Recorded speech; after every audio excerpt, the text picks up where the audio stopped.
Good morning, everybody. It's my honor to introduce Secretary Robert Reich to Google today. The Secretary Reich, as I'm sure all of you know, served with 3 different administrations, including most notably being Secretary of Labor in the Clinton administration. And in taking a look at some background notes, I saw that Time magazine had named him one of the top 10 cabinet members of the last century, which is pretty remarkable.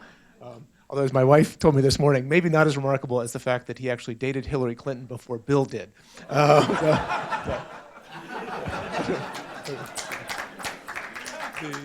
We are delighted that Secretary Reich, after having taught at Harvard and Brandeis, has now moved to Northern California, where in our sort of latte-sipping, Prius-driving ways, I'm hoping we're treating him better than Governor Perry's Texas might these days.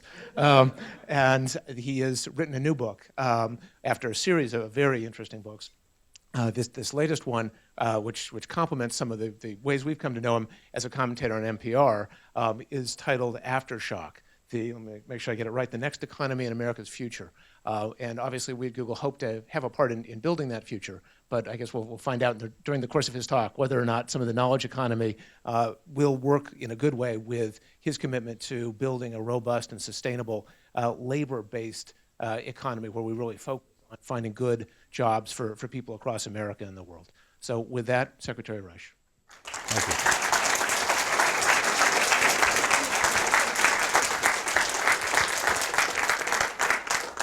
Well, thank you very much, Ken.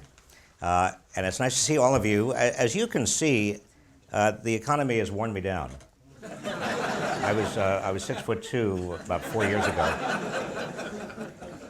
I'm going to talk about maybe a half an hour about the economy and politics, maybe longer than that, but I'm most curious to get your questions and try to respond to them, because I know what I think.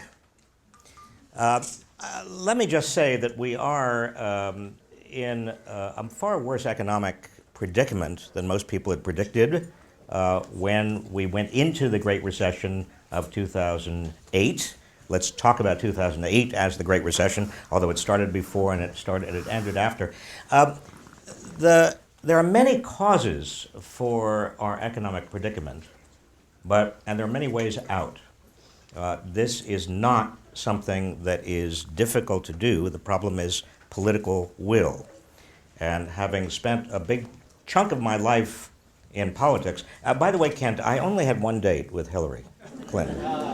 In fact, I didn't even remember that date until she was running for office, and a reporter for the New York Times called me, and he said, I understand from some of her friends that you went out with her once as an undergraduate. Can you tell me, was there anything about that date that struck you that might bear some light on how she would do as a president? This was a presidential summit. It was a presidential summit. She was president of her class at Wellesley. I was president of my class at Dartmouth, and that was an easy way to get a date saying, oh, well, we'll have a presidential summit. But let me just put it to you very, very clearly, and as clearly as I possibly can. In 2008, the economy fell off a cliff, particularly and importantly in terms of consumers. Consumers are workers, workers are consumers, obviously, and if consumers can no longer, because they are 70%, their spending is 70% of the economy, if consumers can no longer borrow against their homes because of the housing bubble bursting, because of $7.7 trillion of loss in the housing market, if consumers can no longer borrow against their homes, and they see their major asset, which is their homes, shrinking to really almost a third less than it was worth in 2006, then most people, and combine that with worry about jobs because everybody's losing jobs around them, most people are going to pull in their spending. That's not surprising. And if most people are pulling in their spending and consumers are, again, 70% of the economy in terms of consumer spending and GDP, then we're going to have a problem on the demand side. And businesses are not going to hire unless they're customers. Businesses are right now sitting on almost $2 trillion of cash. And a lot of people scratch their heads and say, well, why is that? Why aren't businesses just using that to expand and hire? Businesses are not going to expand and hire if there are not customers out there. And there's a great deal of understandable worry that there are not going to be enough customers out there because consumers don't have the purchasing power. This, again, is not, at least at the level I'm talking to you about it, it's not all that complicated, and there's not very much discord or disagreement about this fundamental reality. The question is what to do. There is a gap right now. If you think about the economy as having a certain production capacity at or near full employment, and you see where we are now, we're about, and the data are not terrifically good, but we can make a reasonable estimate, we're about 5% below where we otherwise could be at or near full employment. Well, that means, well, who's going to make up the difference? If consumers can't and won't, can exports? Well, exports can do it theoretically, but we're not a net exporter, we're actually a net importer. So to get to the point where we're a net exporter, and exporters could provide the oomph to get the economy going, well, that's going to be, if ever, years from now. I mean, the dollar would have to drop. And what do a lot of the big global exporters do if we become a net exporter? I mean, not everybody can be a net exporter. That's going to take a huge change, a tidal wave change in the entire structure of the global economy. So don't count on exports anytime soon, if ever. So if consumers can't do it and businesses won't do it and exports certainly can't make up the difference, where does the demand come from, at least in the foreseeable future? Class? Well, who's the spender of last resort? Who else can spend? It is government. And when you say the word government, in this environment, everybody, it's as if you put a shock in the room because people have very strong opinions about government. Politics is not the same as government. Politics comes from the Greek root poly, meaning many, and ticks, small blood-sucking insects. Now, I do not really mean that because I have great respect for everybody who is in government, and I was in government, and most people are there for the right reasons. They could make much more money and have much easier lives if they were not there fighting the fights that they are fighting on either side of the aisle. But the point is that government is the spender of last resort. Keynesianism from 1946 up until the late 70s was basically the idea that we had. Richard Nixon purportedly said, we're all Keynesians now. And that was because the fundamental problem of the economy in those 3 decades was how do you get sufficient demand? Now, after 1977, 78, the Arab oil embargo, it happened too late for most of you. I can look at you and see most of you were not even born. But in the 30 years after the late 70s, the biggest problem was inflation. And so Keynesianism sort of went into quiescence. It was not how to get enough demand, it was basically how to restrain and control costs.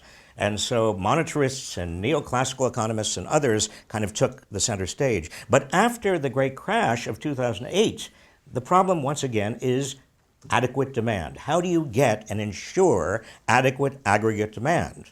And that's why when I said to you, and you said back to me, actually I asked you and you said back to me government, that's why government has got to be the spender of last resort. There is really no issue here. Most economists, most policy analysts, most experts understand this.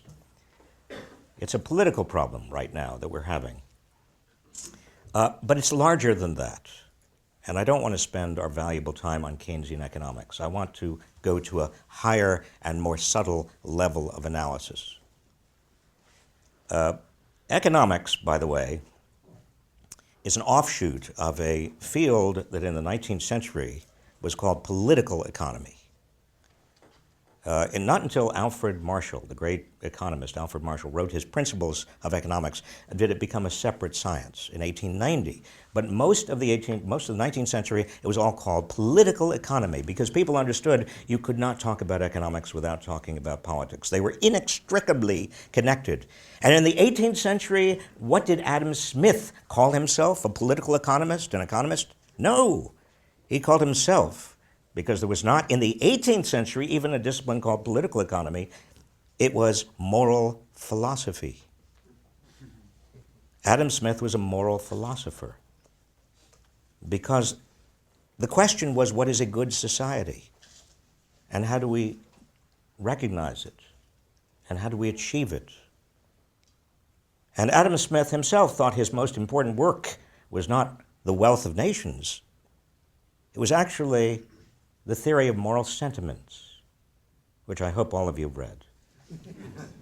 Again, the question fundamentally was, what are the ties that bind people together? How do people work together to create a good society, ideally one that operates for everyone? Which brings me to the more complicated issue with regard to the current economy. And I want you to come back with me 3 decades. Come back 3 decades. We're back now in about 1981, 82, and what we see if we are paying attention to the American workforce is that wages, which up until now, at least for 30 years after the Second World War until 1981, 82, wages had grown in tandem with American productivity. Productivity went up, wages went up. Over the 30 years from the Second World War to 1981, 82, in fact, the economy doubled in size and wages doubled. Everybody was gaining. Everybody was growing and gaining together. The rising tide really was lifting all boats. And then the median wage started to flatten. Male workers, actually today, if they are hourly workers, that is, 80% of the workforce are hourly workers. Male hourly workers today, adjusted for inflation, are earning today less than they earned in 1981. Something fairly fundamental must have happened. And before we get to that, because that really underlies a great deal of what's happening now, we have to understand why what happened then was kind of masked, M-A-S-K-E-D, masked until very recently. It was masked because American workers and American consumers, who are the same things, used 3 coping mechanisms to maintain their purchases as if male wages had not stagnated. Coping mechanism number 1, begun in the late 70s, actually, if you look carefully, but then a huge increase in the 1980s and then an increase in the 1990s, was wives and mothers into paid work. Go back to the 1960s, and a very, very small proportion of wives and mothers, particularly of young children, were in paid work. Something in the order of 20%. Go to the 1990s, it was 60%. Huge, huge difference. That was a coping mechanism. I wish I could tell you that it was because of the barriers to professional women suddenly dropping, because of all of the wonderful opportunities there were for professional women. No. The primary reason women went into paid work in those years was to prop up family incomes that were declining because male wages were under so much stress. But there was only a limit to how long and how much that coping mechanism could work, which brings us to coping mechanism number 2, and that was everybody working longer hours. When I was Secretary of Labor, I used to go out around America, talk to people, and everybody was complaining not about joblessness. Certainly by 95, 96, 97, they were talking about the hours they were putting in. Overtime, if they were hourly workers. Billable hours, if they were professionals. Everybody was working. In fact, the data showed the typical American worker in those years putting in more hours than the typical, hugely industrious Japanese worker. But that coping mechanism number 2 obviously also had a limit. You couldn't just keep on working forever. In fact, if you have both parents working, as you did in those days, long hours, how did they ever see each other? They used to be the kind of ships passing in the night. I used to use a demographic term to describe these families. DINS, D-I-N-S, double income, no sex. And then you come to this past decade, And what's the third and final coping mechanism? Remember, wages are still flat. In fact, since 2001, the median wage in the United States, adjusted for inflation, has actually been going down. So what is the third and final coping mechanism? To continue to spend as if your wages were going up? Debt! Yes, class. Debt. And it was actually relatively painless because as housing prices were bid upward, you could just get home equity loans, or you could turn your house into a kind of ATM. And many people did that. Trillions of dollars pulled out of houses during those years. But with the housing bubble finally bursting, as all bubbles eventually do, that third and final coping mechanism is now exhausted. And so what we face today is not simply a Keynesian demand management problem in which government can prime the pump. It's more profound than that. The American middle class has now run out of ways to deal with a crisis or a problematic situation. The word crisis is overused. A problematic situation that actually goes back 30 years. Shortly after the president was elected, he called together some of the people who had been advising him to find out sort of their opinions. What should he do now? And what was the fundamental problem? You know, in your work, defining the problem is almost the most important stage. In public policy, as I teach my students, and as my experience has indicated over my career, defining the problem, getting the problem right, is 90% of the issue. And the president wanted to know, what's the problem? And he went around the table, and various people had various views, and Paul Volcker was there. He's very tall. When we talk, and he said, the problem, Mr. President, is that the American public, the vast middle class, is and has been spending beyond its means. That statement is a mirror of what you hear very often. We have been spending beyond our means. And that is literally true. If you follow the logic that I gave you over the last 30 years, we eventually did. We borrowed, we spent beyond our means. But there's a different definition of the problem, which I think is more accurate and more important. And that is the means of most Americans have not kept up with what a growing, burgeoning economy could have and should have been able to provide them, as it did in the 30 years after the Second World War. And so that if we're going to do anything fundamentally sustainable about the economy, we've got to do something about this underlying issue having to do with the stagnation of wages for most people. Interestingly, yes. This is the rule, right? You all know it well. Yes. Well, let me just finish my point, and then I'll get to your questions, because this is really the point that I have to make, and I'm giving myself another 10 minutes. You see, the question I just asked you has a lot to do with widening inequality, because remember, the economy continues to get more and more productive through most of this period, apart from the fact that, and the GDP continues to grow. So the question is, if the median wage is stagnant, and if households, even with women in paid work, even all of these coping mechanisms still are not doing all that better, well then where's all the money going? And the answer is, the money is going to the top. In the 1970s, the wealthiest 1% of Americans were getting about 11% of total national income. By 2007, just before the crash, the top 1% was getting 23.5% of total national income. The last time, incidentally, the top 1% got anything close, in fact, not coincidentally, exactly 23.5% of total national income was 1928.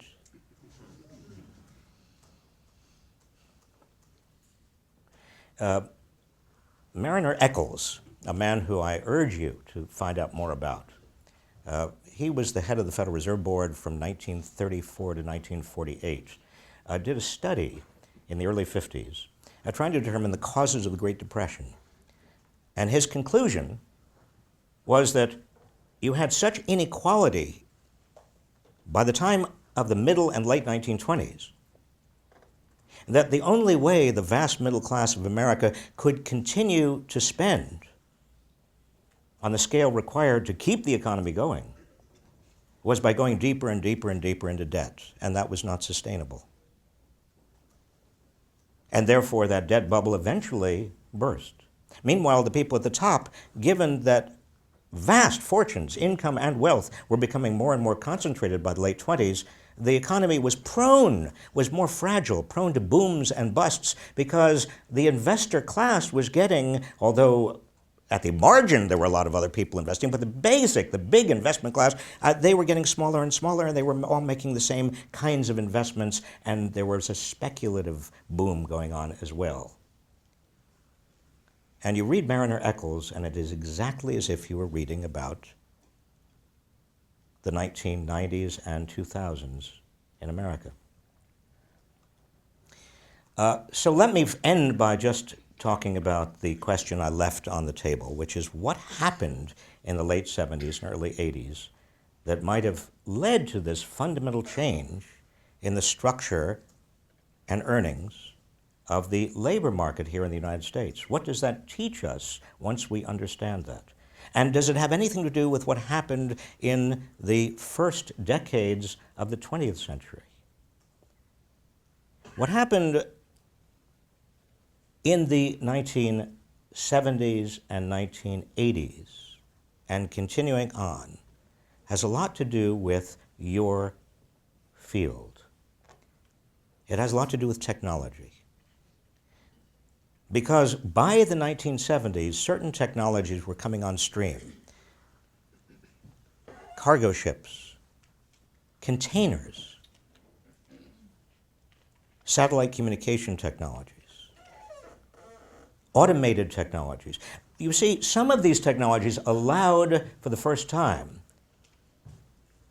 American companies and foreign companies to sell in the United States at relatively low cost. Transportation and communication technologies. Other technologies led to automation, eventually computers, eventually the internet, really displaced an awful lot of people from jobs that had been relatively high paid and relatively unionized. They were service jobs.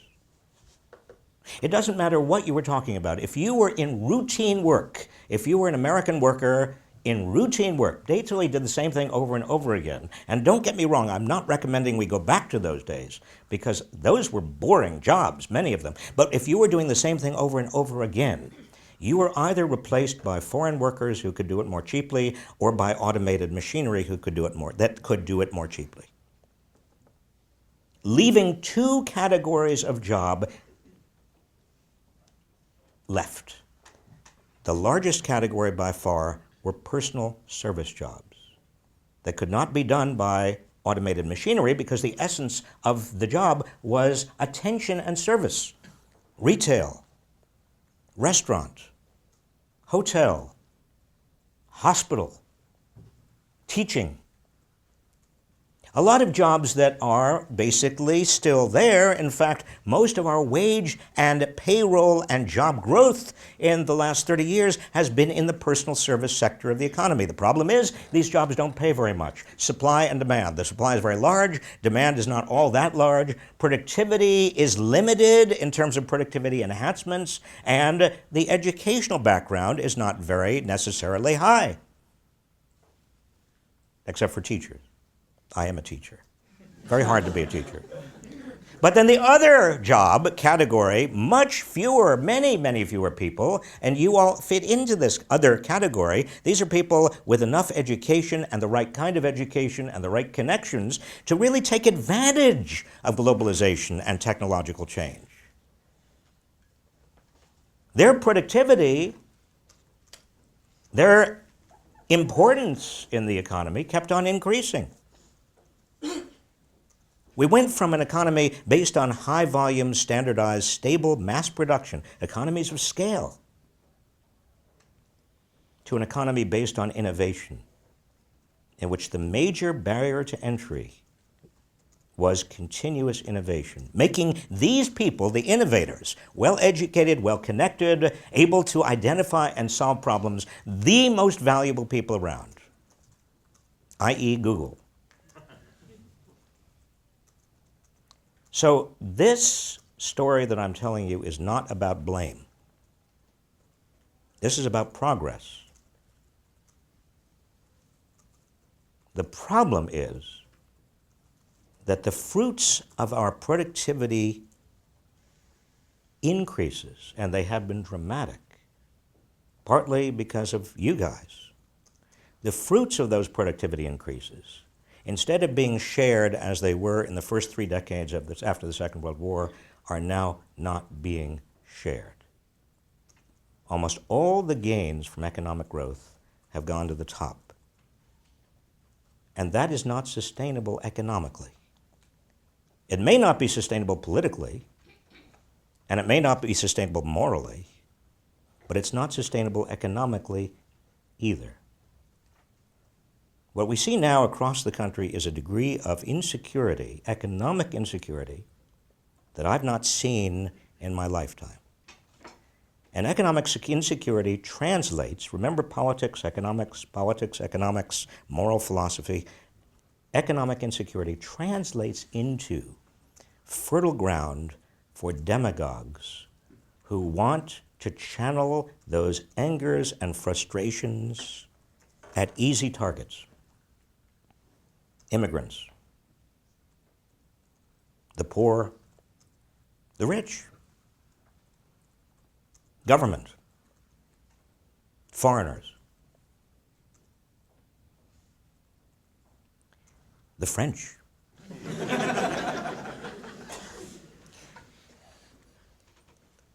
So the stakes here are really very, very high. And when I was invited to come down and talk with you, I jumped at the chance because you are problem solvers. You have generated huge productivity increases in terms of information, technology. And I beseech you, I urge you to take on what I consider to be, along with environmental change, climate change, the other big issue in our society and in other societies, not just happening here, for the same reason it's happening all over the world, and that is widening inequality and its social, political, and economic consequences. And report back to me. Thank you.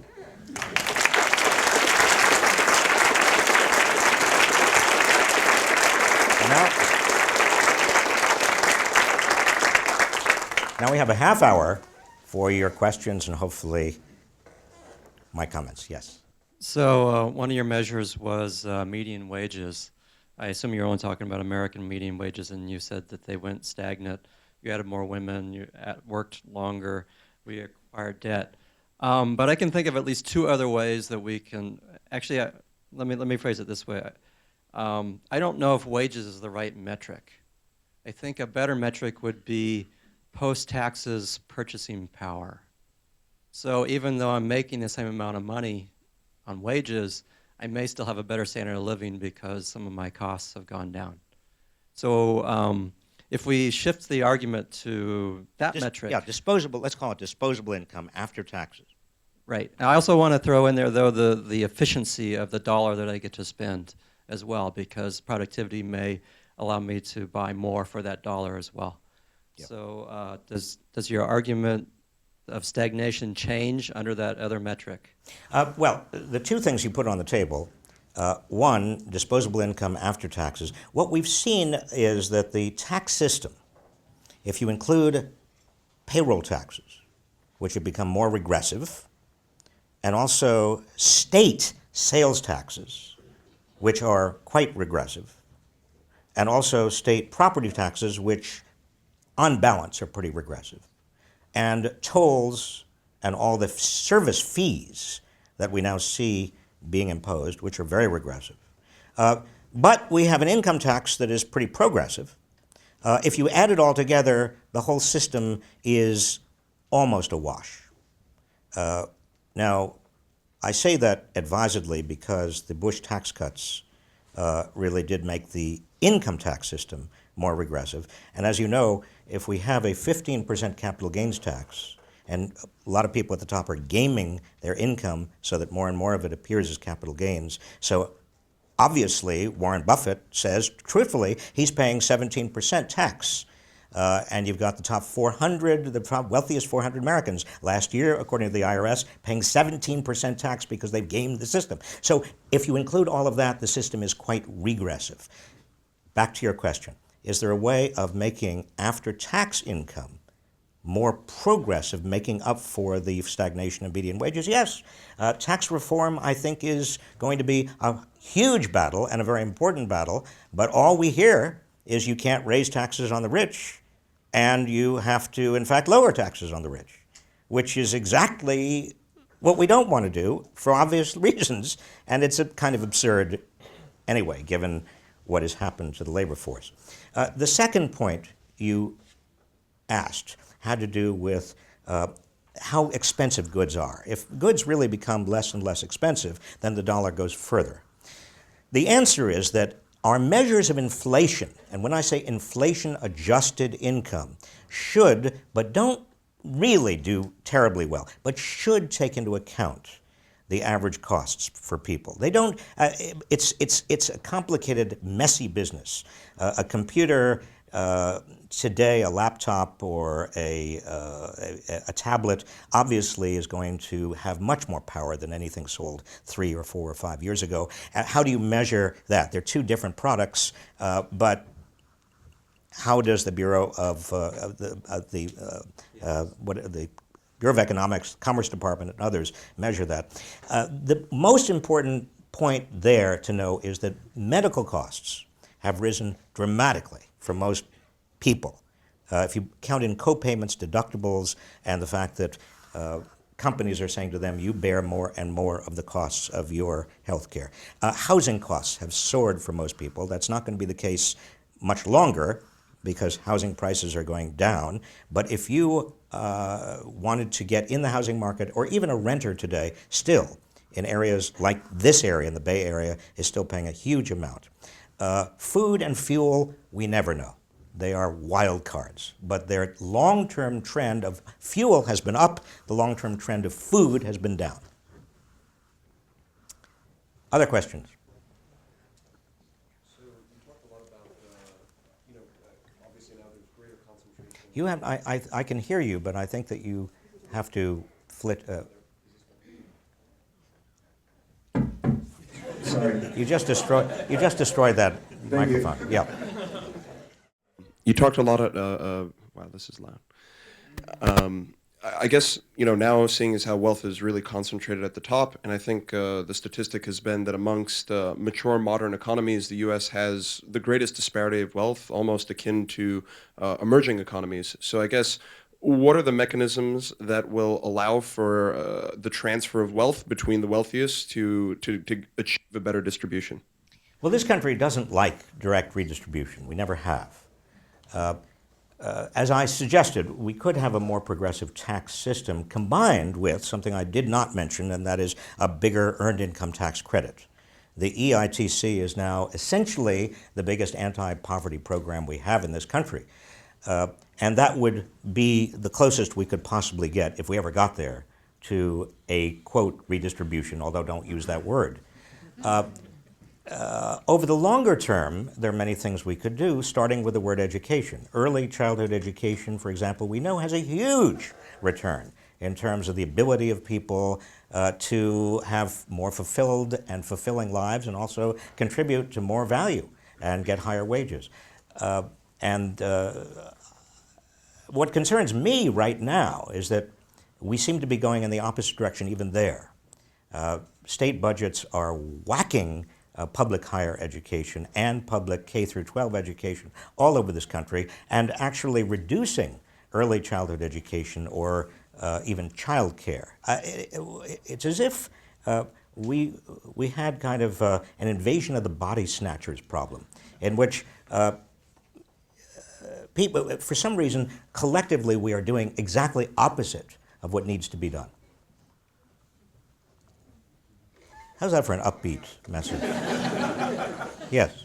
So the changes, the 70s, 80s, 90s changes, were all structural changes, and they had the effect of making it easier for everything to flow to and from the rest of the world, creating a more level playing field. And so we're still trying to reach equilibrium there, and you see it showing up in China and other third world countries as increased exports and standard of living. You didn't say what was the structural change leading up to 1928, and I'm guessing yeah. it was people running away from the farms.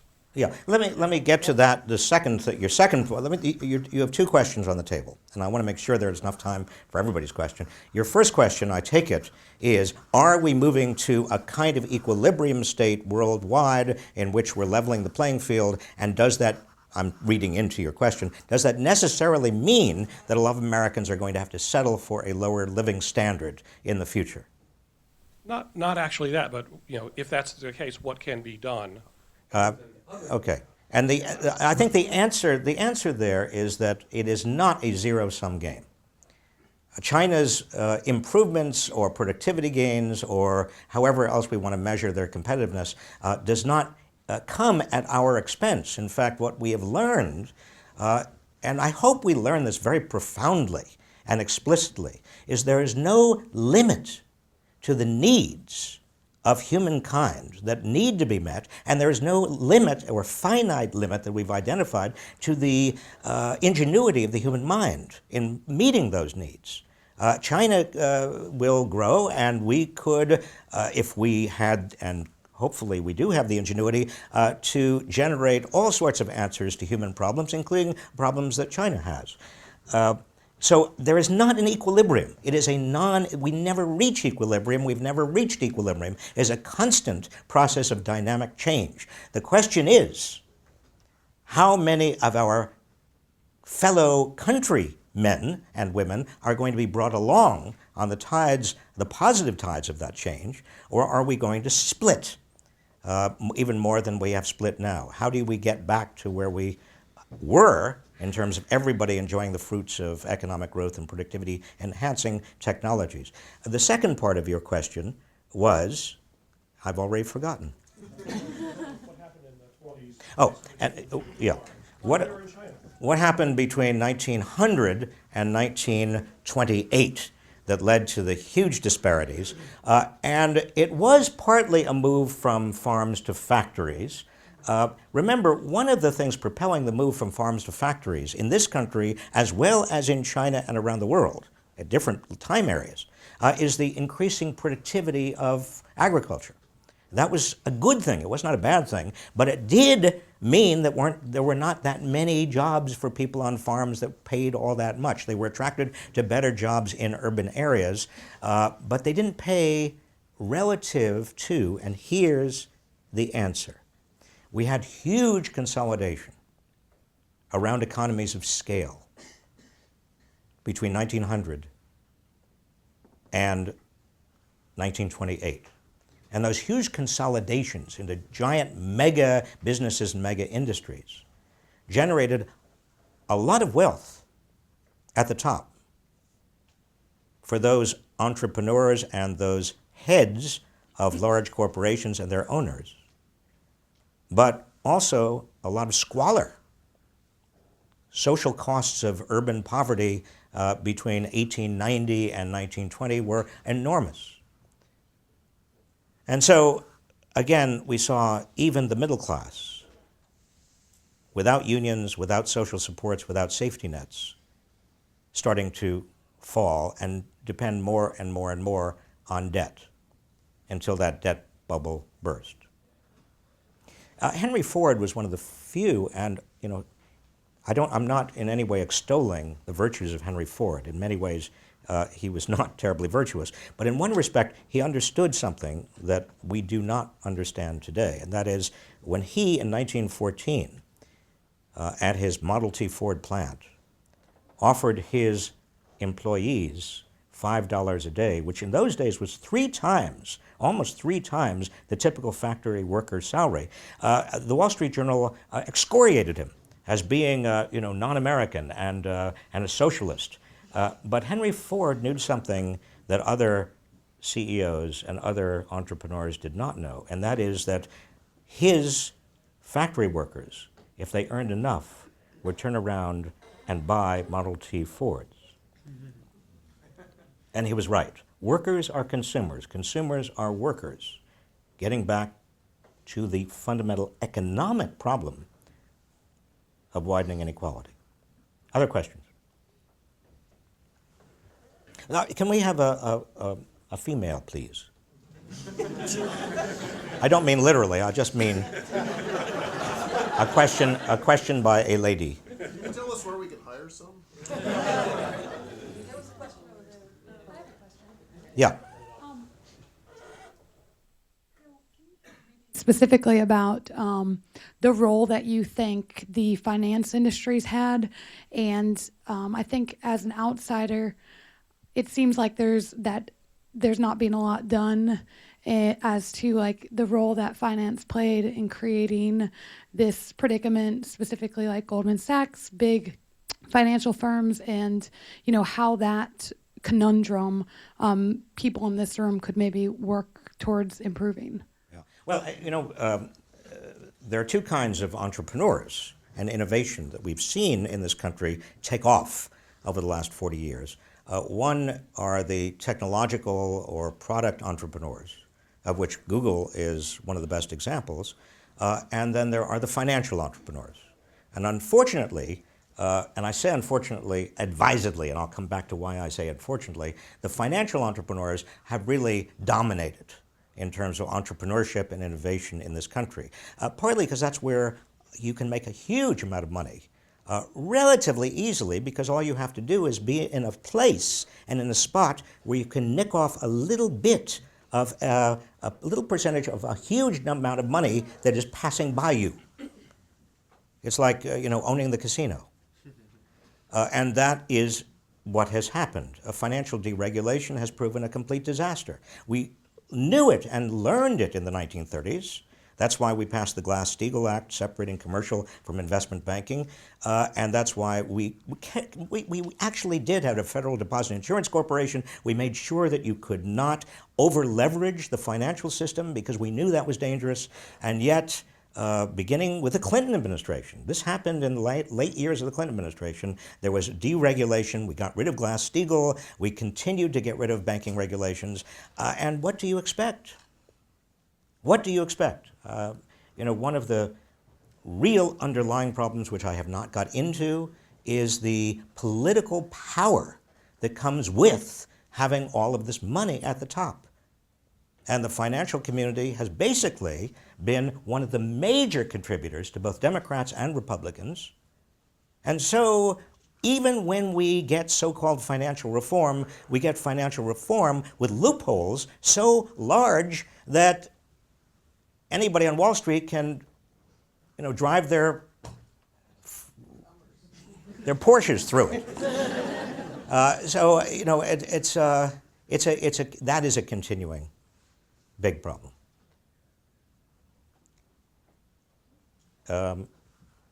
Yes. Who else? Yes.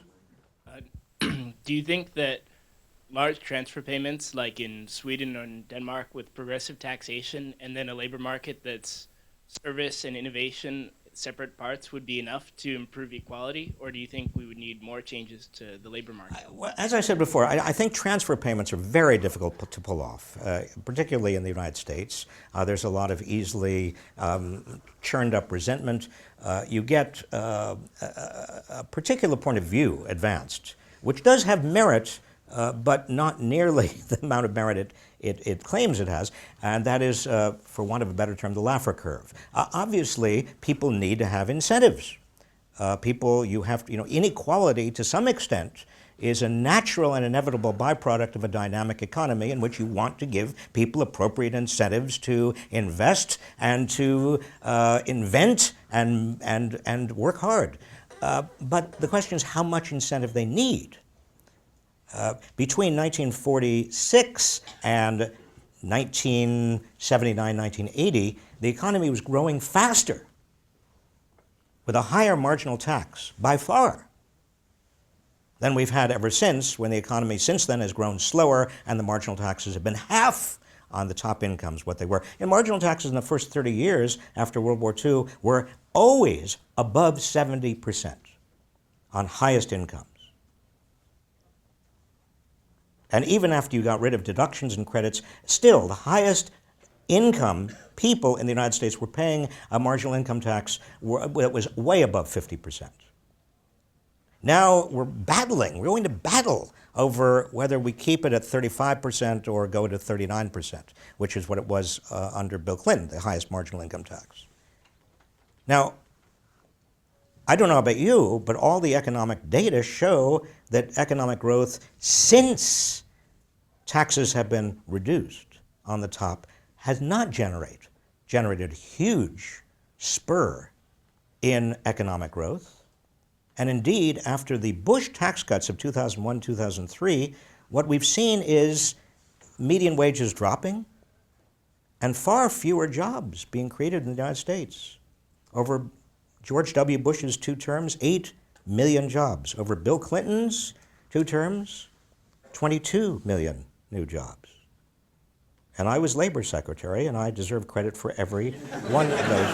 Thank you. Thank you. Thank you. Other questions? Yes. Oh, we have to get a mic to you. Yeah, in terms of fixing the structural problems you brought up, rather than just establishing redistribution, would you say that education is the key to expanding the top as opposed to having the amount of people stagnating in the middle? Yeah, education is about 70% of it. But let me just emphasize, it can't possibly be only education. That is, I've been in communities where you've got young people going to school whose stomachs are empty and who have tooth decay problems and have been up all night because of noise. They're not learning. And it's not the school's fault that they're not learning. It's because they are in an environment and they don't have the proper health care, they don't have the proper environment to learn. So we've got to conceive of this as a package of problems in terms of creating genuine equal opportunity in this country, which we used to talk about a lot and we've sort of lost sight of. So would you say the solution is through direct support to those people, like social outreach, or is it to getting them enough redistribution payments to allow them to have a standard of living that lets them lift themselves up? Well, I would do several things. I would strengthen, as I said, early childhood education. I would make the public schools much better. Now, to some extent, that means teachers have got to be paid for performance. But I'll tell you something, that means we also have to increase teacher pay. The law of supply and demand is not eliminated at the schoolhouse door. If we want talented people to go into teaching, we've got to pay them enough to compete with other places where talented people are needed in society. Thirdly, access to public higher education. You know, I teach at University of California, Berkeley. I teach at the best, I believe, institution of public higher education in the world, but it is systematically being attacked and maybe dismantled because of what is happening in this state. Does an organization like Apple or Facebook or Google or the major entertainment industries or the major venture capital centers of the state of California, do they have any responsibility with regard to education, early childhood up through access to public higher education in this state, which used to be preeminent in public education? Well, it's a rhetorical question.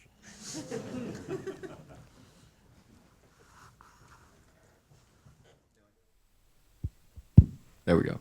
Now, I know you've written a bit about manufacturing and how the manufacturing base in this country has shrunk quite a bit because of the, technology. I think you talked about going to a factory in Indiana where there were very few workers because everyone was working on computers. Now, if we accept that in the short run we're not going to have a large proportion or a majority of Americans going to college, and getting the better education that you're talking about, what can we do for these people? What kind of jobs can we create for them that would have been in the manufacturing base before? The question you're raising, again, it's complicated, and given the time constraints, I'm going to try to just highlight the most important issues.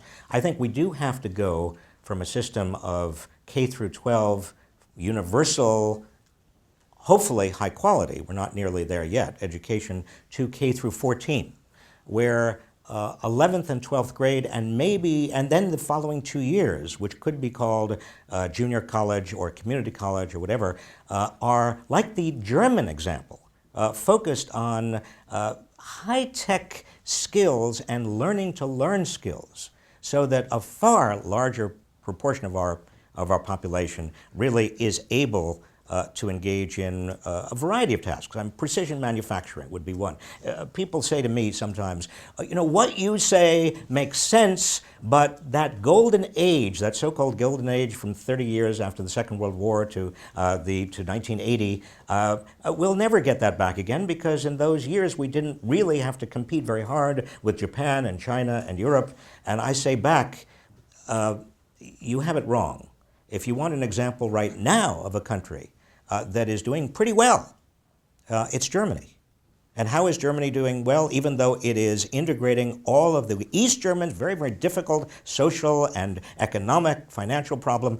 Germany is doing well because it has a first-class educational system, not just for the elite, but for a large portion of its middle class and its so-called working class. It also has very powerful trade unions that have prevented the top 1% from grabbing, that's a pejorative term, let's erase that, scribe that, from getting the 20 or 23% of the total national income. In Germany, the top 1% receives 11% of total national income. So there is a much more equitable distribution of the gains from economic growth.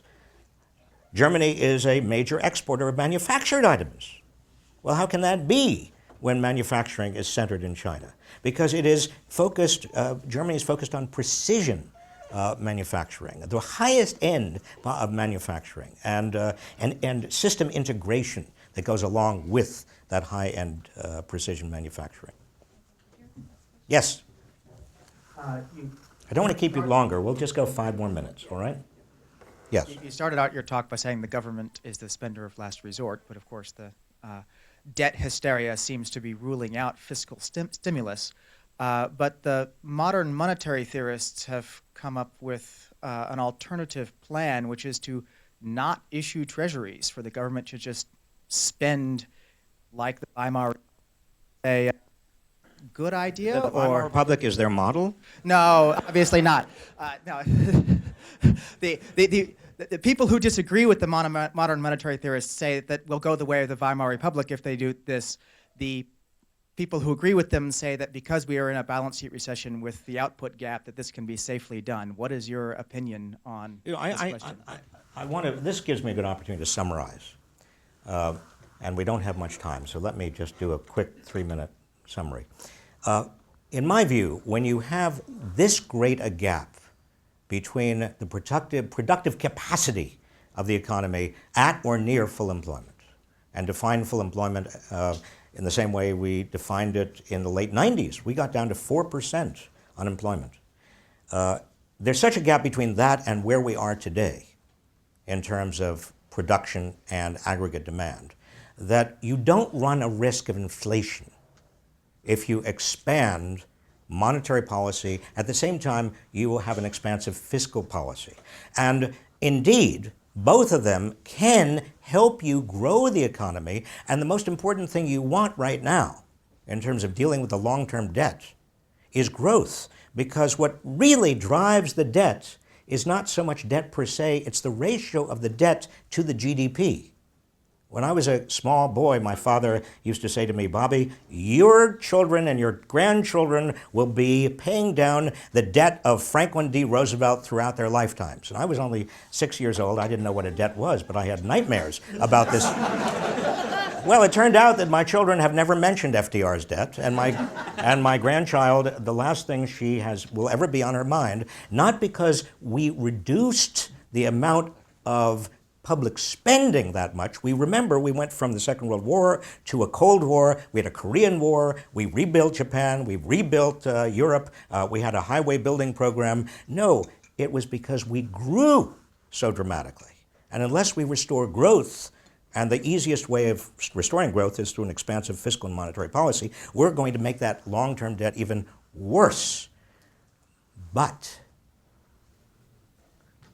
here's the big B-U-T. The big but is that fiscal and monetary policy will only carry us so far. That is, you can only prime the pump if there's enough water in the well to begin with. And if the middle class, as I've been suggesting today, if the vast middle class of America, including what we used to call the working class, if the mass middle class is not sharing in the gains from productivity growth, if they have exhausted their means of continuing to spend.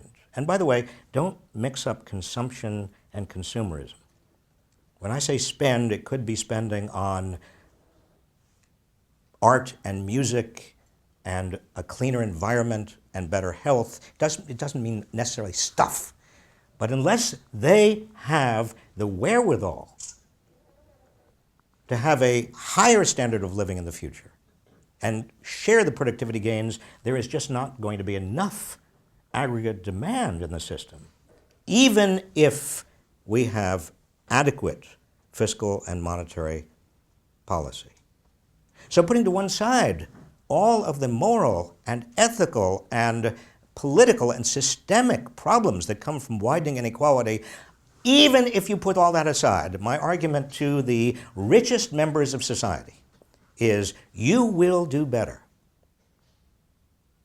with a smaller share of a rapidly growing economy in which people feel comfortable, they're not angry, they won't resort and support demagogues, than you will having a larger share of an economy that's almost dead in the water and a politics that's getting steadily angrier and meaner.